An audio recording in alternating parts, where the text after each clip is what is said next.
Hey Yaki Gang, Yakitori Guy here. It's been a while, so I just wanted to get on YouTube live and just do a quick stream, maybe 10, 20 minutes or so, just to update you guys on some things. First of all, it's been amazing seeing all your guys' progress on your chicken cutting and making skewers. A lot of you guys are tagging me, especially on Instagram, so I'm able to see your guys' progress. So thanks for tagging me, sharing your progress with me and your friends and family. It seems like you guys are having lots of fun doing yakitori parties at home, whether it's with your significant others, family, or friends. So keep that up. It really excites me, even though I can't really cook for most of y'all. Basically, just seeing you guys being able to cook at home, it's been very fun and just exciting to watch. Another thing, let's see, just an update. Oh yeah, and for those of you guys who are eager to make more skewers and wanting to watch more videos, I do have another video I'm currently editing right now. I hope to get that out next week. I can't tell you, I don't want to reveal what it is yet, so definitely stay tuned, but I think it's one of the fan favorites, so stay tuned for that. Greetings from South Africa. How's it going? Thanks for tuning in. And so yeah, as I said, I have another video coming out hopefully by next week. If not, maybe the following week. Just bear with me. It definitely takes me some time. I'm still learning a lot of filming and editing, but it's already filmed. I got all the raw footages ready to get this edited and get it out to you guys. Another thing, I guess, as you can see, today I'm streaming from a different kitchen than what I usually stream or post my YouTube tutorials from. And so I'm actually here in sunny Los Angeles. I'm here in West LA. This is actually where the city or the neighborhood that I grew up in. I'm currently at one of my best friend's houses. He is out of town, so I've been house sitting here for like the past few weeks, just enjoying the LA sun and really just kind of getting my creative sort of mind going so I can continue to make videos and come up with new ways to keep spreading yakitori and make it really exciting for you guys. But one of the things that I was able to do over here, I'm not going to move my camera over, but there is a driveway. So any of you guys who have been following me, if you guys have been following me on Instagram, you may have seen a post from yesterday where I shared that I did a driveway sort of pop-up yakitori here, just with really just kind of with friends and family. I haven't cooked ever since Corona, so and for a large crowd, I canceled all my pop-ups and whatnot. So kind of was itching to cook, so I did a social distance driveway pop-up. There's a motorized turntable here, so the cars can come in, serve them in the car from a distance, cooking outside on the Bincho, and we spin them around, get them out. So tried that for a bit, check that out on Instagram. Also, what I've been doing in LA, other than just enjoying sort of that sunny beach life, is just meeting up with a lot of sort of food, culinary friends that I've met either in person or online. And for example, I got to hang out with Kinkan LA. She is making these chirashi bento sort of boxes to go, really beautiful stuff, and it's really gaining lots of popularity here in LA. Just learning a lot from her. Got to meet up with Gemnator. She is just a pastry chef, formerly at a famous place here in Naka. Now she's at Ototo.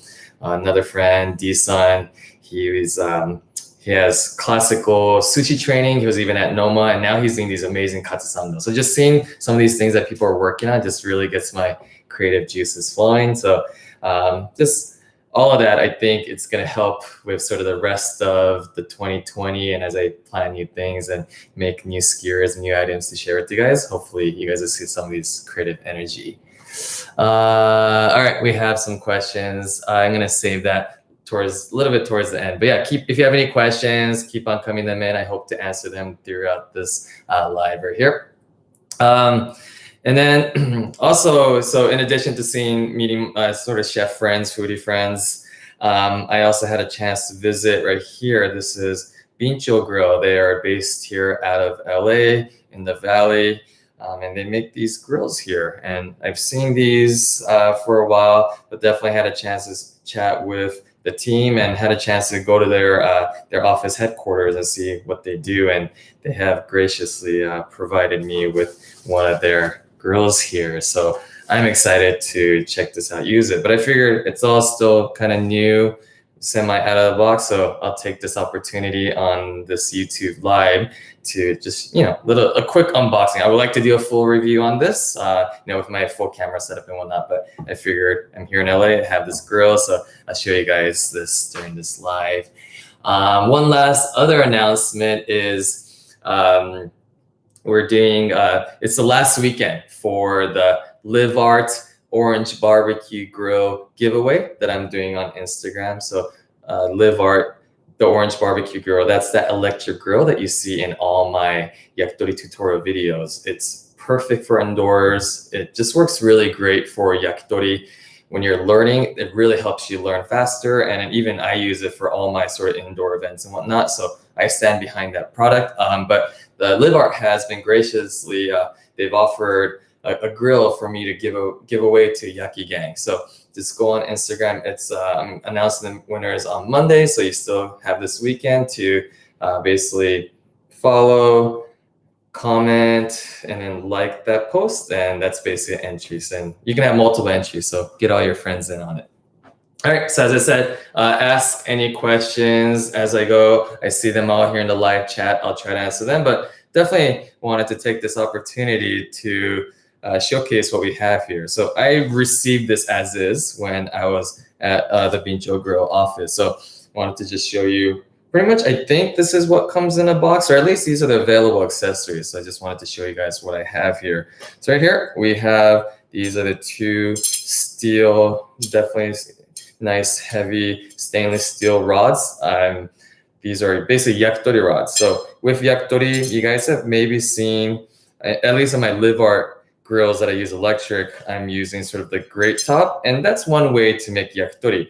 But I want to say more commonly, I'm going to call it like Tokyo style, more common in like higher end yakitori shops like in Tokyo, it's going to be on rods. And the reason for that is you have basically the yakitori, the top end of the skewer, the bottom end, it's hanging on these rods. And so the meat is basically suspended. And oh, I had a question about the giveaway. Yes, it is. I forgot to say it is US limited, 48 continent to US states. It's not my rules. It's basically where Livart is able to ship out to and support. So for the Livart contest, yes, it is limited to US. If you're not in USA, just tell your friends who are and keep spreading, continue to help spread the word about making yakitori. Going back to the rods, basically with yakitori, ideally, if you can cook it on this hanging position, the meat floats and the meat becomes much fluffier. It just becomes airy. It becomes really soft. So a lot of times when you're eating at these high-end yakitori shops, you bite into that chicken and you expect sort of this chickeny, rubbery feel, but it tastes very fluffy, almost marshmallow-like. Usually it's because, well, if you use nicer chicken, but also the technique of cooking it on these rods. So that definitely helps. One of the challenges to the rod, though, you have to skewer all the meats into the center or it starts flipping around. So you have to really get good at making clean cuts and clean skewering. But so the Bincho grill, they definitely have these rods. This is the accessory that comes on this. And so obviously you need two rods. So it comes with that. I also got these two grates. I'm assuming it's going to come with the two grates because it fits right on top of here. But we'll go over these in a bit. So, yep, right here. So first impression is it's pretty heavy. It's a very sort of heavy duty feel. Don't know the exact weight off the top of my head, but it's definitely, it's a nice half, I'm gonna say maybe like 20 pounds. Feels like a bag of rice. So, and then got my tape measure here. So about, yeah, it's 24 inches wide. I want to say there's an internal sort of cooking area. That's about 22 inches. So if we have, let's say, a bunch of these skewers.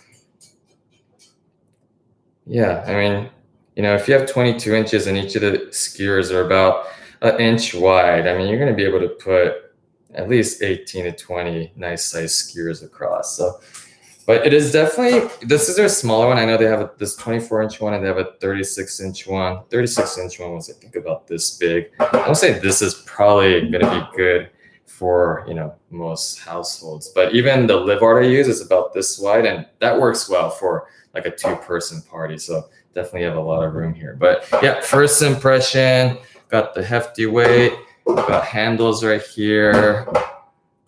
These vent holes, these are nice. This allows you, this is what you see pretty much on in Japan, like the yakidai, which means grilling, like stand or grilling surface. They have these vent holes, and that really helps the oxygen flow through, and you can really control it. Flame control, oxygen control with this, with the fan from the top and side. So there's 2 components. I guess there's the inner component right here. This is where all the charcoal will go in. And I guess it makes it really easy to clean out. But other than that, right here. And then it's not insulated. Definitely I wanted to just point that out. And what I mean by that, it is just a metal construction. The yakidais in Japan, at least for the yakitori shops, usually they're a little bit bigger, and they're metal on the outside, but they're going to be lined with some sort of ceramic, like maybe bricks or ceramic, and that really helps retain the heat.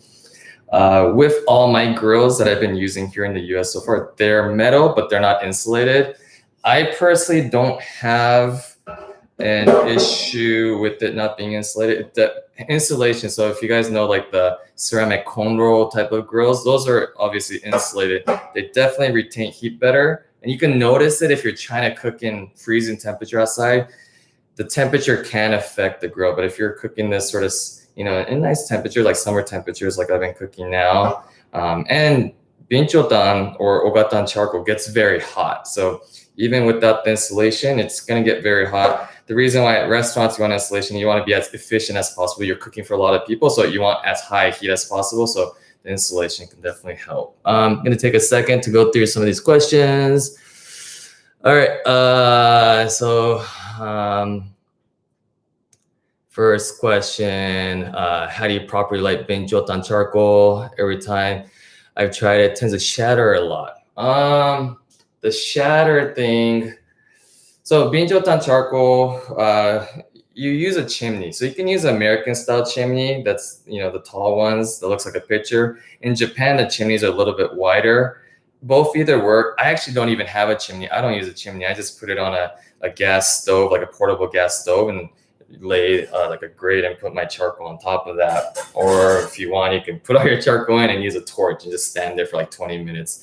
The shattering, I assume it could possibly be with the quality of the charcoal.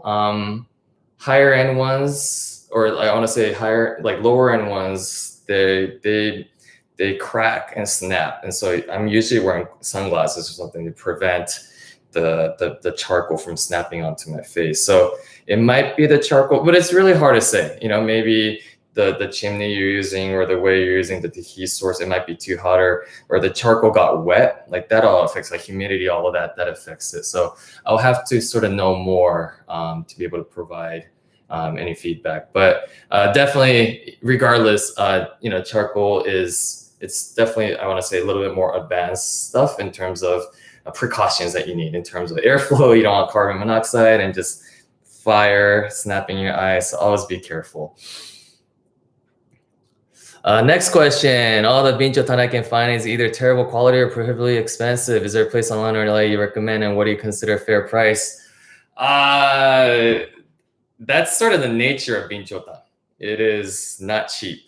And so even a lot of restaurants I've seen here in the US, I want to say like they started out using Bincho, and especially like higher quality Bincho, they like Kishu Bincho. But now I see them, and I can tell by looking at inside, like Yelp reviews or whatnot, in their grill, they're not even using Bincho, they're using Ogatan, which is much, much cheaper. If you're just starting out, I recommend probably just going with Ogatan. It cooks up, pretty similar to Bincho, gets that same temperature, similar smoke, similar smell. it's not going to be cheap, but yes, there are ranges of prices. I don't use the best of the best. A lot of times for my cooking, I actually mix ogatan and binchotan. Kind of have the ogatan to keep the fire going, but the binchotan to add a little bit of extra smoke or the flavor going. But which is also why on my channel I have been extensively really pushing for, if you're just starting to learn yakitori, to start with the electric, especially with that electric grill. It's on and off switch. Binchotan takes me like 20, 30 minutes, even an hour to get to that exact temperature or the heat that I want. With my electric grill on and off, my gas grill on and off, it really allows me and anyone who's been learning yakitori over the past few months to be able to really focus on the other things that matter more for yakitori. Learning how to cut the chicken, learning how to cut and skewer and grill to make sure you get that perfectly golden, juicy yakitori. A lot of times I see a lot of people jumping into binchotan and their first few skewers, just this black, bitter mess. And it can be discouraging to have to pay a lot and spend a lot of time making this chicken skewer, and you have this blackened charcoal yakitori. So I always try to say, hey, start early, start at the basic and work your way up. But if you already have a binchotan grill or kondo grill or have binchotan and want to challenge, I would definitely like to continue to offer whatever tips and advice I can. And a lot of people have been asking me for a binchotan video. The problem is that there's so many variables. If I really try to make a video, it's going to be like 4 hours long, just because the way the charcoal behaves at the beginning of the hour and at the 4th hour, completely different. The grill you're using, the charcoals you're using, your weather factor, what you're cooking on, fatty skin versus very lean breast, that affects how the binchotan acts too. So I've been thinking hard about how I can make a video for you guys on Bincho, but I'm very happy to just answer one-off sort of questions. And I'm not the expert at it too. I only know as far as I know. There's my masters who's been cooking with Binchotan for 40 years now. They know a lot more, but I know what they've been able to sort of pass me down and what I experienced here cooking in America with the charcoal cooking in America. Let's see, we have people asking about... Cool. Someone's saying basically cooking yakitori for 1.5 years, but after seeing this Yakitori Guide channel, your game has improved. Thanks for sharing knowledge. I mean, you're welcome. The whole purpose of this channel, I really just wanted, it was really hard for me to learn in the beginning for like the first few months. The things on YouTube, the things out there, it wasn't, the resources out there, it just wasn't clear for me. They're made by chefs who didn't know what regular people wanted to learn, or they're filmed by regular people who wasn't sure what details in the chefs to film. And I kind of came in from a non-chef background, just a very curious, wanted to learn yakitori background. So all my sort of challenges or problems I face trying to learn, I've been trying to apply it in my very long videos that some people have said it's too long, but I packed in details so that whatever it took me 2.5 years to learn, hopefully you guys can learn in 2.5 weeks or maybe like a month or two. So hopefully you guys are enjoying them. And I want you guys to improve your yakitori game. I really want, whether it's at home or at restaurants, everyone to be able to make really good yakitori, the kind of yakitori that I can find in Japan. But over here, it's gotten watered down. So I want to show you guys at least how to make that at home. And if any chefs or restaurants are watching my videos and that can improve their yakitori, make it more authentic, make it more kodawari, make it more craftsman, like that's going to be awesome because I want to go eat at those places. All right, people are talking about they just got their kondo grill. Some people are saying installation is a key.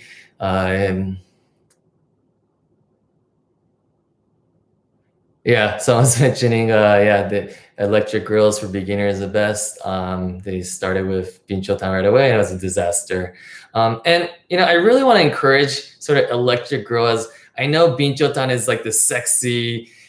To me, it's like the classic air-cooled Porsche, right? But if you're first learning how to drive a car, maybe get that used Honda Civic, learn how to drive a stick, go on the racetrack, learn, and whatever. If you can get really fast on that Honda Civic or Miata, and then all of a sudden you get your first like sports car, you're so much faster than trying to learn on a nice sports car and probably crashing it the first time. So that's sort of my analogy that I like to provide, and why like the electric. That's how I learned. And anything that I apply with the electric or the gas, or now like it applies to any of my charcoal grills. And even if I go from this charcoal grill to another charcoal grill, I know how to adjust now because I've been able to try different things. So that's definitely sort of my advice for you guys.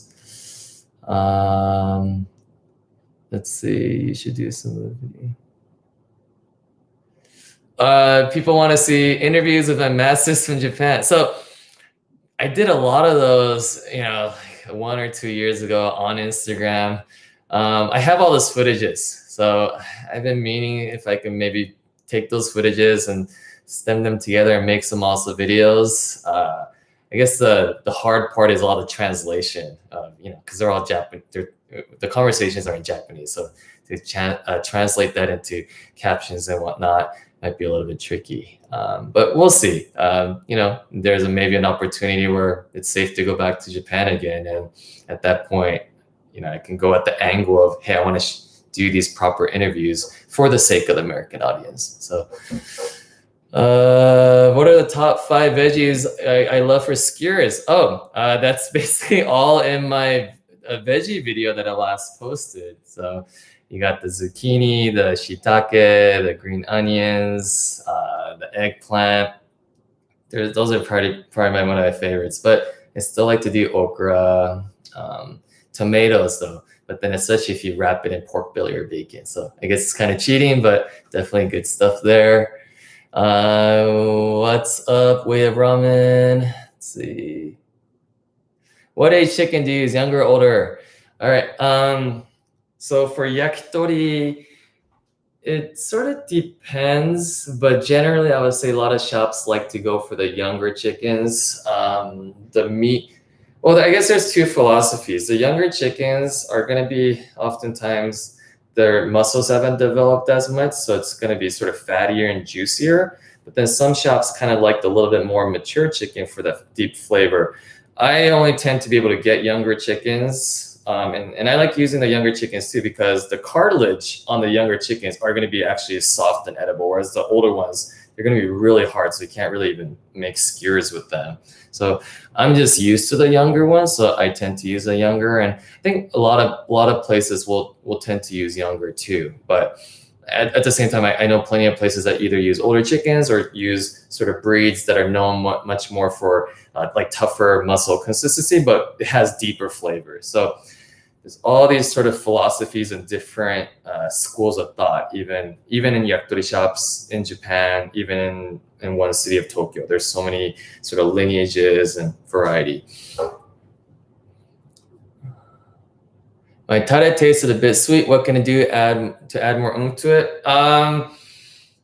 So sweet probably just means, you balance it out with more soy sauce. Sweet probably means that either you had you reduced it down, so there's more concentrated sugar, or the sake or the mirin also, which is sweet, that got reduced down to and left a lot of the sweet stuff. So you can definitely add more soy sauce. My recipes, or my recipe that I have in my tare video, those are just starting points. Definitely if you go with the turbocharged one with the onions and the chicken fats, that's going to help with the flavors of it getting thicker. But as I explained in the video, my tare, I'm tasting it every time I do the dinners because it's changing based on what sake I was spraying onto the chicken that I dipped in, sort of what the climate is, how much maybe juicier thighs was I dipping in versus leaner breasts. So it's constantly changing. So based on that, the sugitashi tare, the add-on tare, I'm going to be adding, maybe more mirin this time or more soy sauce this time.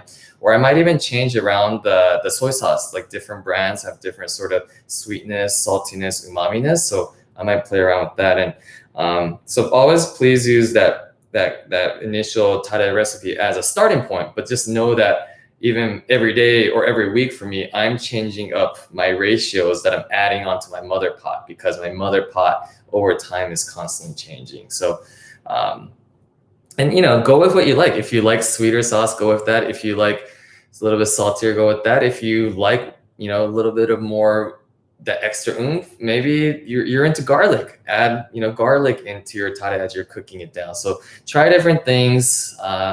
but as long as I feel like as long as you know the basics, then you're not going to create ketchup all of a sudden, like putting tomatoes or something. But you can, like, if that works with your ingredients, local ingredients, or your local customers, neighborhood culture, whatnot, like, do it. My yakitori is definitely California influenced too. So,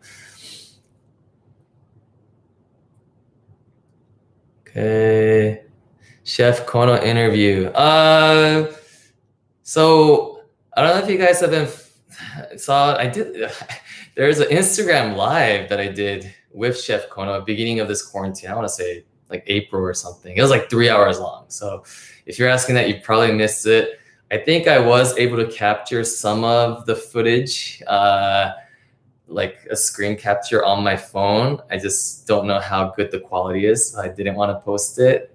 But yeah, I mean, I think if there's another time or chance, we can do probably another Instagram live or something, or if it's safe to travel again, do more of an in-depth sort of interview with them. But yeah, maybe I'll do another Instagram live if there's more of a demand and he's free. Let's see. Yeah, Tokyo style. How are the styles different regions? I want to say a different region is more of a characteristic of culture or history. It plays a pretty deep role. So, for example, Tokyo being the capital, it being sort of an international icon of like a city of Japan, everything is more modernized. Everything is made to be a little bit more luxurious. So when you go sort of the southern areas of Japan, whether it's Osaka or towards like the Kyushu, Hakata region, it's going to be a more sort of street food, cheap food vibe, maybe more rougher cuts of chicken, but you're just eating a lot with downing a beer. And in Tokyo style, it's going to be sort of that Michelin style, like one plate at a time. And all of that sort of gets into how something might be plated, or it's paired with wine, just things like that. That was like a really sort of rough way that I can define sort of the Tokyo style versus maybe Osaka style or Kyushu style. Sort of, I think it's similar to maybe pizza styles or barbecue styles. These have sort of different regional differences. Yeah, most of the Michelin star yakitori shops are kind of focused around Tokyo area, and so they're really pushing sort of refinement. But there are still some. So Osaka is a heavy player for yakitori, and Osaka still has like the refined stuff too. But then you can also get the street food stuff, and I think you'll find more of the street food or that Honnowa izakaya place down in the southern areas. And I prefer both styles. But I think what most people are familiar with here in the United States are probably more of the southern style, a little bit more rough style, not the kodawari into what type of breed of chicken to use, or what, like the negima, like in southern areas, it might just be any blocks of thigh with negi skewered. And if you guys know, for my negima, they're carefully cut in one certain direction with the skin over. And those little details, I think you're going to see more in the Tokyo style versus the rest of the style. But there's also a price difference. Like, when you eat out at some of the southern style places, your bill might be, let's just say like $25 or $50 from a full night of eating and drinking. Whereas some of these higher end Tokyo places, your bill could be $100, $150, $200, and it just reflects sort of the ingredients or the service. A lot of that, the servers coming to you, pouring your wine and whatnot. Like, those are the different services, reflects in sort of the food and service and the style between sort of Tokyo style and Osaka style. But that's a very interesting question or comment. So I think I want to dive more into that. Hopefully, I do have a lot of footage from my visits in Japan. If I could maybe put together, if not a video, at least some posts on Instagram or blog posts or something that kind of defines the different styles. I think that'll be very interesting for anyone who's curious. Okay, Okay. Yep. Yeah. $200 a night. It can happen. I want to say if you eat yakitori in Tokyo or New York at the higher end places, definitely $200 a night can happen per person. So, but everything that I'm teaching you guys in the videos, they're essentially those same styles, or at least my versions of it. So you guys, at the cost of one chicken, which is about $15 to $20, can remake those type of flavors at home for dinner for two. So hopefully you guys are practicing at home.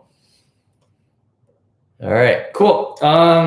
So that's about, we've been on for like 30 minutes. I thought it was gonna be like 10, 20 minutes, but you guys definitely had some good questions and I'm happy to answer these questions. And yeah, I haven't been on for a while, so I was happy to answer them.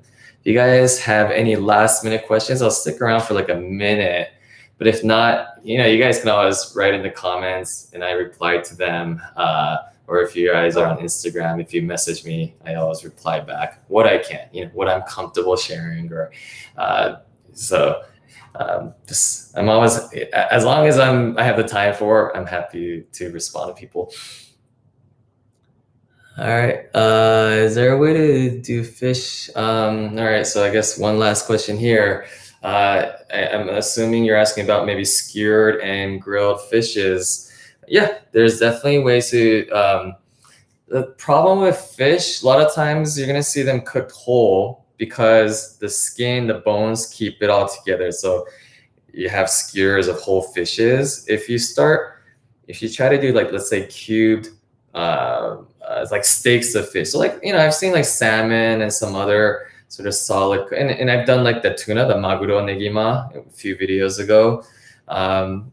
If it's a really strong, tight, non-flaky meat, it can be skewered and grilled, but it's hard to really keep that on there.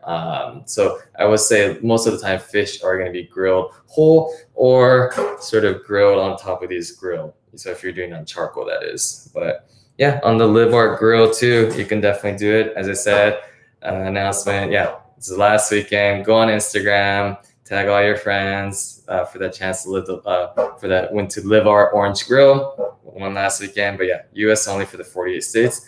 But yeah, I wanted to show you guys here, the Bincho grill. Definitely check them out. I'm gonna do a much more in-depth review of me actually using it.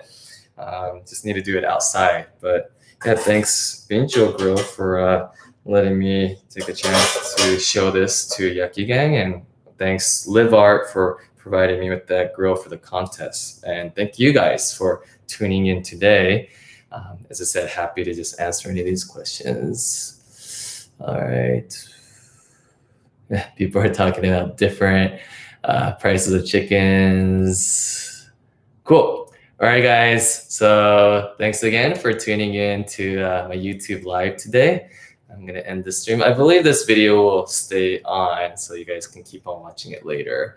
But yeah, I'll see you guys around. As I said, I hope by next week I'll have the next tutorial video out. So please stay tuned and always reach out if you guys have any questions. So, all right. Thanks, guys. I'll be seeing you guys around. All right. Bye, guys.